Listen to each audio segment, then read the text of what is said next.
Welcome, Governor Cuomo. Thank you for joining us today with Governor Cuomo. I'm George Latimer, Westchester County Executive, and before we begin, we'd like to welcome some of our special guests who are here. You'll hear from her in just a second, but Dr. Marcia Gordon, President and CEO of the Business Council of Westchester. Our host here in the city of Peekskill, Mayor of the city of Peekskill, Andre Rainey.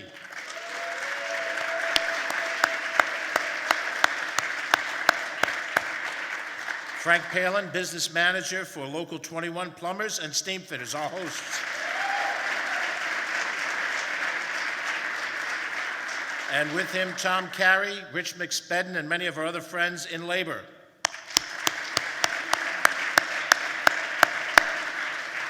We have with us Catherine Borgia, David Tubiolo, and our friends from the Westchester County Board of Legislators. We have Linda Puglisi from Cortland and all of our town supervisors. And we welcome our village mayors who are with us today as well. We have the members of the Mid-Hudson Regional Economic Development Council, and also all of the folks who are here from the various economic development organizations, Deb Malone, and our friends in the local chambers of commerce. Thank you all for being here. We're proud to stand today with Governor Cuomo in his fight for tax relief for middle-class families and businesses here in New York. No one has fought harder on taxes to make them affordable for Westchester residents, and this is an area of economic competition for Westchester County, where we unfortunately have the highest property taxes in the country. The governor's property tax cap has helped reduce the burden on middle-class families, has helped us keep our economy competitive. We're proud to join the governor in calling on the state legislature to make the tax cap permanent once and for all. In these economic circumstances, our middle-class families need to know that the state stands with them and is fighting for them. So, Governor, thank you for your leadership, and we will work with you and support you in your efforts. Let me now introduce the CEO of the Business Council of Westchester, the Honorable Dr. Marcia Gordon. Dr. Gordon.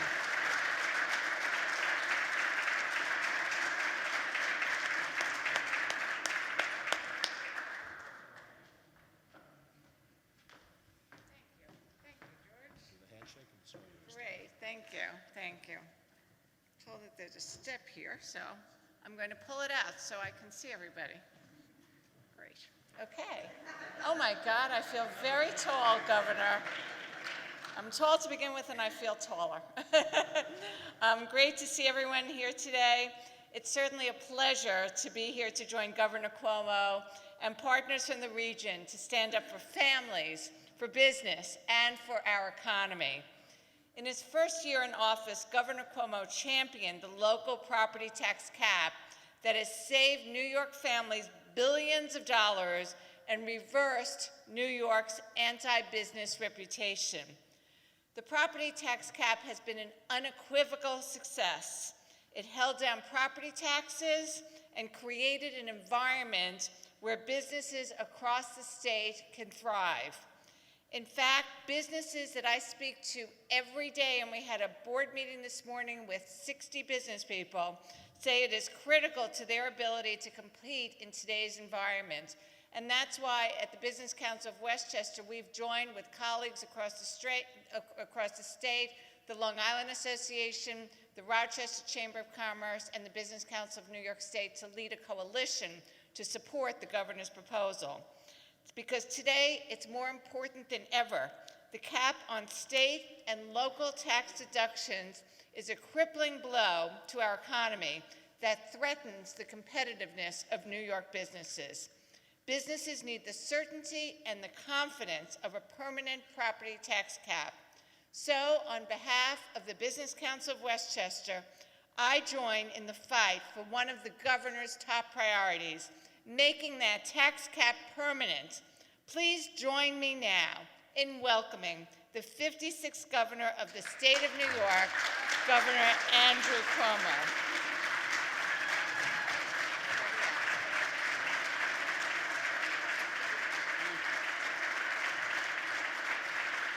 Thank you.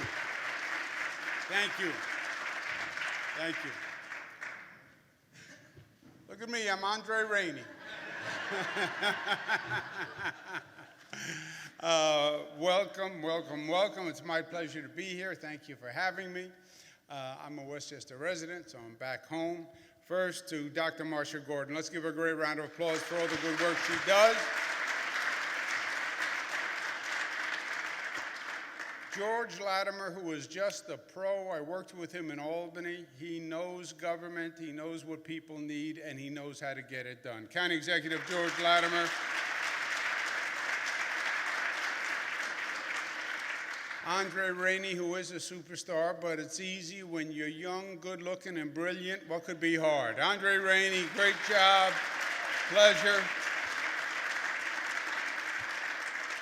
To Tom Carey and Frank Palin and all our brothers and sisters in the labor movement, thank you for being here and thank you for what you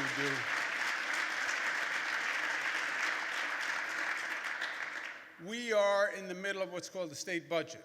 Not really the middle, we're getting down to the end here. And the state budget, you know, sounds like a budget, it's like a lot of numbers and it's not that important. Actually, the state budget is the single most important thing the state government does for the entire year. It has all the policies, all the priorities, all the initiatives, everything is in that budget.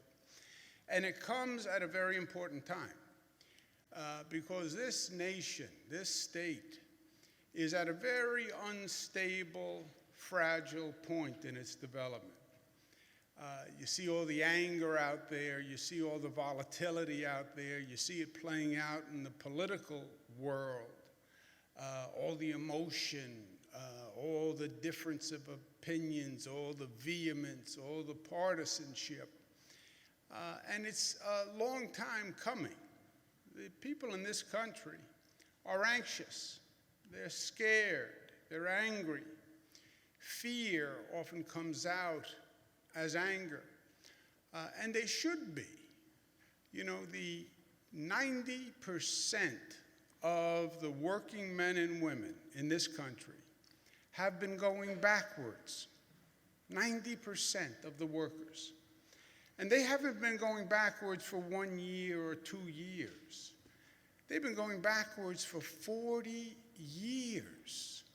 So it's not a feeling. I feel anxious. I feel like I'm going backwards. I feel stressed. It's not a feeling. It's not an emotion. It's a fact. It is true. You look at the numbers, the median income since 1980 has gone up 117%. Since 1980, so it's about 40 years. For most people, that's the entire working career, right? Salaries has gone up 117%, but the cost of living has gone up much higher. Your salary went up 117%. Cost of college went up 347%. And then you wonder why I'm nervous about being able to put my kids through college. Cost of health care went up 190%. Cost of housing went up 160%. So you're feeling like you're getting left further and further behind because you are. 90% of the people. Top 10%, God bless America. They've done very, very well. And they've exceeded all those costs. But 90% of the people are suffering. And they're feeling it.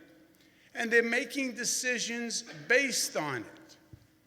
Now, it's more difficult in New York because New York is a high-cost state. Westchester is a high-cost county.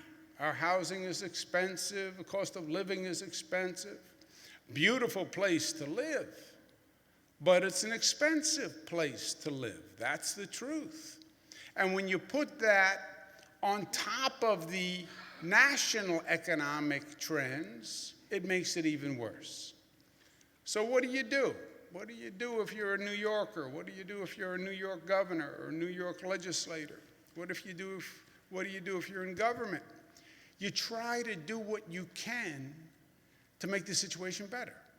You try to do what you can to reduce that anxiety, reduce that economic cost. Well, how do you do it? You're in charge of government? Reduce the cost of government. So you can say to people, I understand everything's going up in your life. I understand you're feeling pressure. But when it comes to the cost of government, we're actually going to reduce it.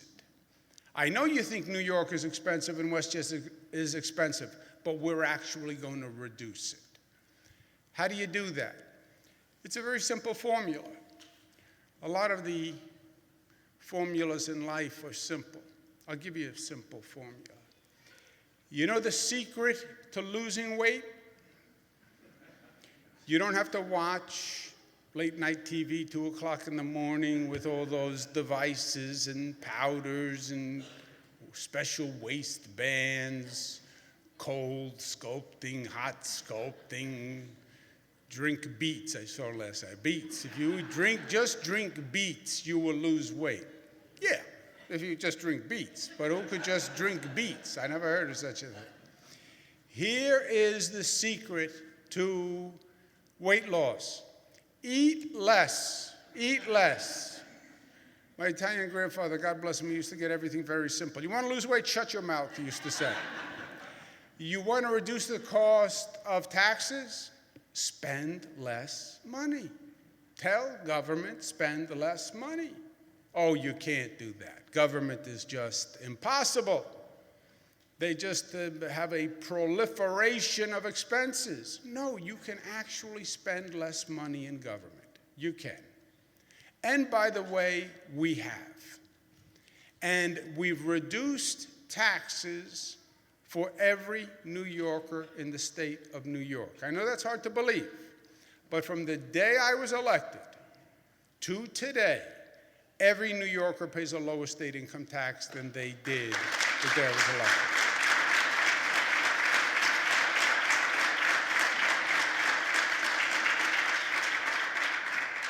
And we address the highest tax in the state of New York. What is the highest tax? It's actually the property tax. It's actually local taxes. Franklin Delano Roosevelt, great governor, used to get very defensive. They say I'm thin-skinned. They should have dealt with FDR. FDR was very defensive, and when they would complain to him about taxes and high taxes in New York, he would say, it's not the state, it has nothing to do with me. It's the cost of property taxes. And he was right. Property tax is 2.5 times what you pay in state income tax. 2.5 times. So you have to get control of property taxes. And property taxes were going up 6, 7, 8% every year. Westchester County, highest property taxes in the United States, goes back and forth with Nassau County for number 1, number 2. But the entire state has very high property taxes. Upstate New York, by percentage of home value, highest property taxes in the United States of America. So people are feeling all this economic pressure, cost of housing is high, and then taxes are high, they start to make decisions. Marsha Gordon is dealing with businesses.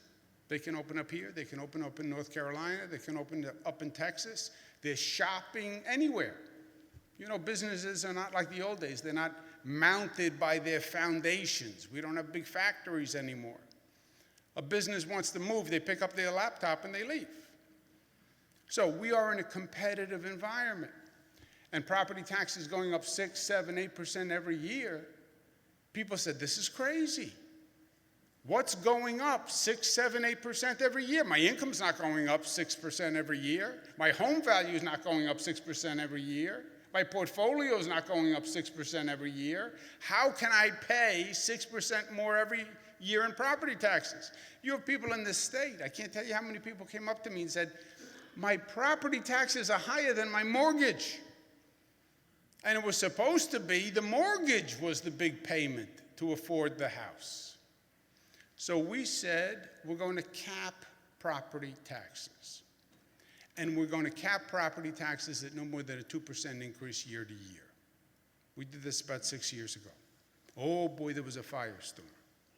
We can't do it. There's no way. I said, we have to be able to do it. You know why?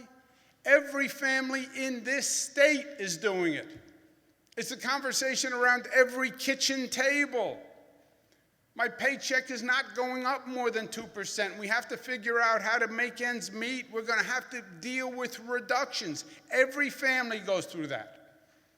And if every family has to go through it around the kitchen table, then you know what? Every government should go through that around the conference table. I believe that in my heart.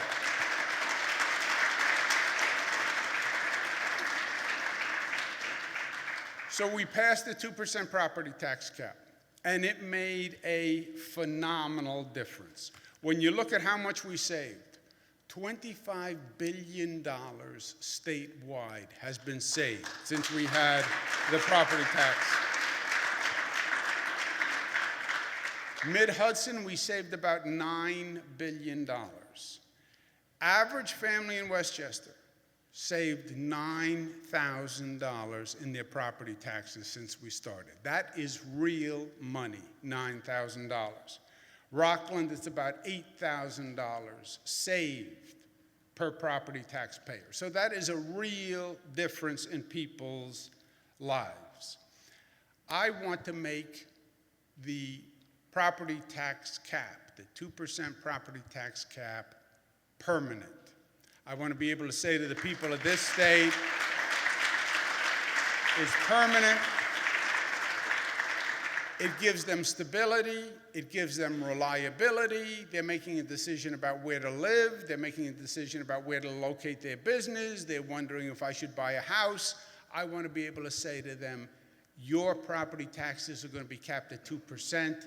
Figure that in. It's not going to go up. Government is not going to change its mind. This was not a phase. You're not going to open up to a surprise next year.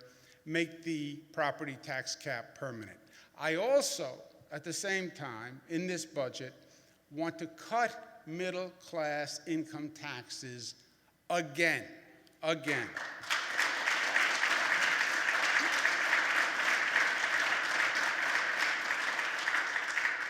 Right now, the state income tax rate, if you're making up to $150,000, is 6.8%. I want to bring that down to 5.5%.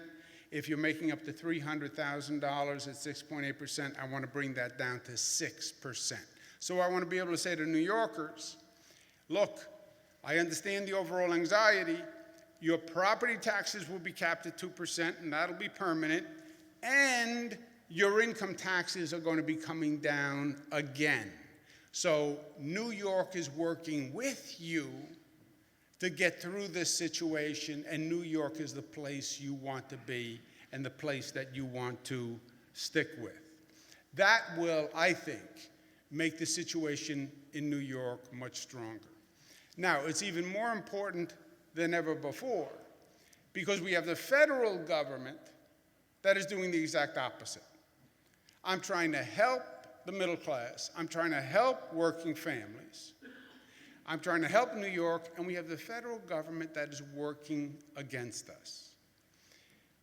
President Trump tweeted at me last night, which is nice. When he gets in a bad mood, he tweets at me. Tweeted last night because he's upset because the New York Attorney General started an investigation on his charity. And he blamed me for the New York Attorney General. You know, facts come second, right? You know, facts is, it's all sort of atmospheric. The Attorney General happens to be a separately elected official, Attorney General James. I don't control the Attorney General. By the way, this from a president who appointed an Attorney General named Jeff Sessions, who he then condemned because he was a terrible Attorney General, he didn't control him. But we actually have a separately elected Attorney General, and she's very good, and she's doing a great job, and she started an investigation. But he's mad at me because of the investigation, and he puts in there That's why people are leaving New York in droves.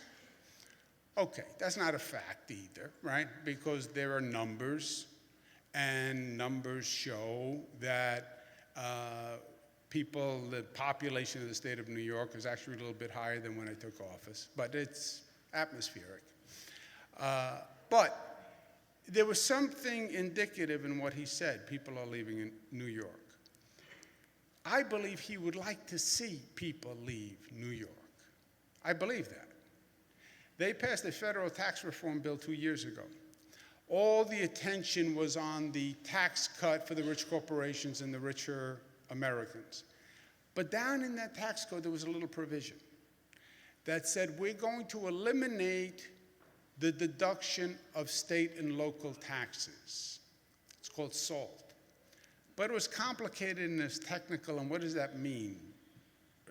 It's going to eliminate the deduction of state and local taxes. This is what it means. You pay state and local taxes. You pay property taxes, you pay income taxes.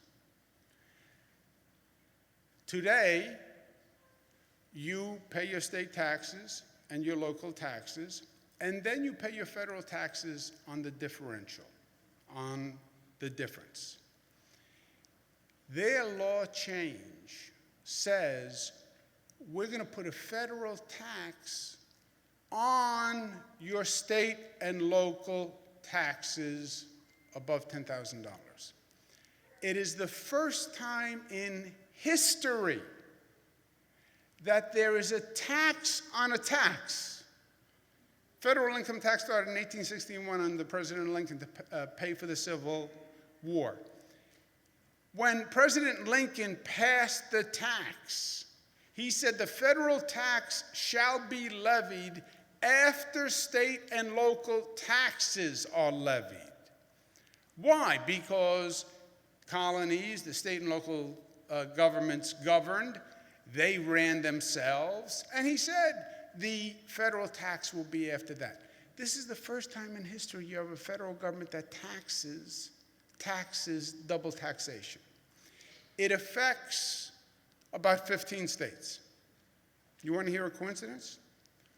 All 15 states happen to be Democratic states. All 15 states happen to be states that Donald Trump lost. And I believe it was political retaliation. I believe it's unconstitutional. I believe it was the worst case of political partisanship that I have ever seen. Started in the Senate because there are no Republican senators from Democratic states. And you know what they actually did? They took the money from the Democratic states and they literally gave it to the Republican states. Oh, he's just staying there because he's a Democrat. No, it's a fact. And it was a little cynical of you to think that about me. Here's the fact. There are 50 states.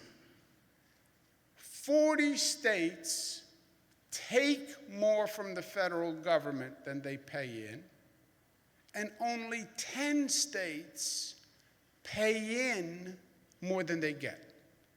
10 states are what they call donor states that actually contribute more. 40 states take. What's the number one donor state in the United States of America? Number one donor state. We give $36 billion more every year than we get back. On top of that, you're then going to increase the amount of taxes you take from New York to the tune of another $15 billion with SALT? Where's the fairness? Where's the justice? This is a federal administration that says they're against taxes. Yeah, unless they're in Democratic states. This is a federal government that says we're against redistribution. We don't believe you should take from the rich to the poor, unless we're taking from rich Democratic states and giving to poorer Republican states. It was total hypocrisy. And it is devastating to New York because the federal tax rate, depending on what you make, is about 30%. So it says You pay your property taxes before you could deduct them. Now you can't deduct them. And now, depending on your tax rate, it goes up 30%.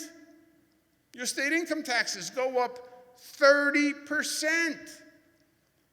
There's something called the $10,000 cap. They will not tax the first $10,000, but that's nothing in the state of New York.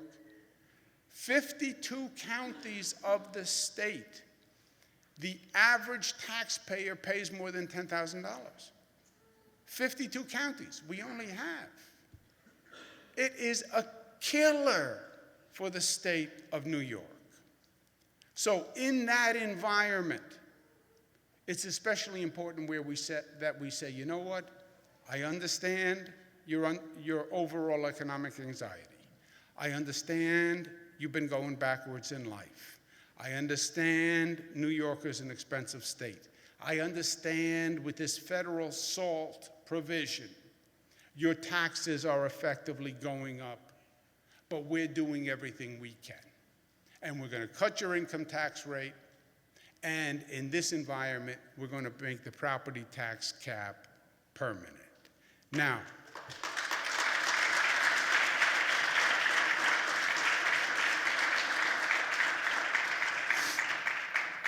the legislature says, I'm drawing lines in the sand.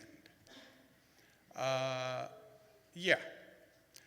The legislature also draws lines in the sand.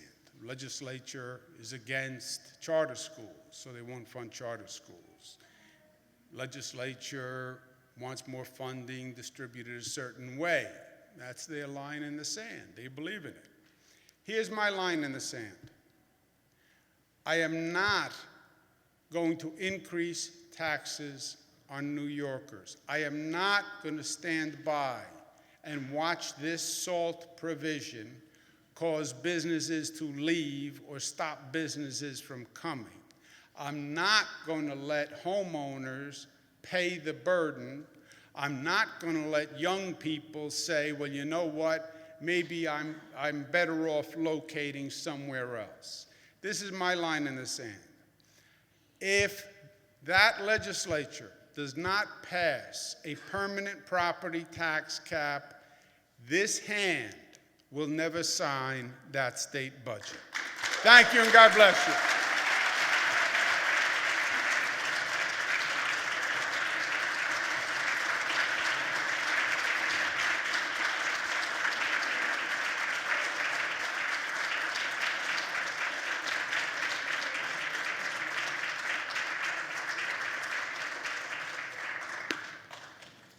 Good morning. One more time for Governor Andrew Cuomo, Peekskill. One more time, please. I don't have nothing to stand on up here, so I'm sure you can all see me pretty well, correct? First, I want to say thank you, Governor Cuomo, for being here today, and thank you for your continuous fight for our residents. I appreciate it, and we all appreciate it.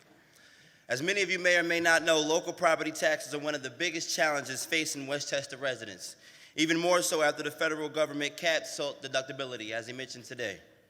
And that's why we're especially grateful for the governor's leadership on this issue. So one more round of applause, please. Acknowledge that.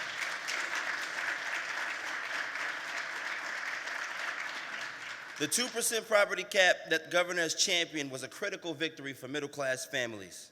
It was one of the most important tax reforms the state has seen in generations. And thanks to that historic reform and the governor's middle-class tax cuts, New York has made unprecedented progress turning things around and easing the tax burden on all of our residents. And at a time when the middle class is still struggling to get ahead, we cannot afford to go backwards. So we are proud that we have an advocate and a champion in Albany who is continuing the fight for the concerns of the middle-class people and residents of the state of New York. So I want to say thank you all for joining us. God bless you all. God bless you, Governor Cuomo. And I like to say it this way: God bless one of the greatest states on earth, New York. Thank you.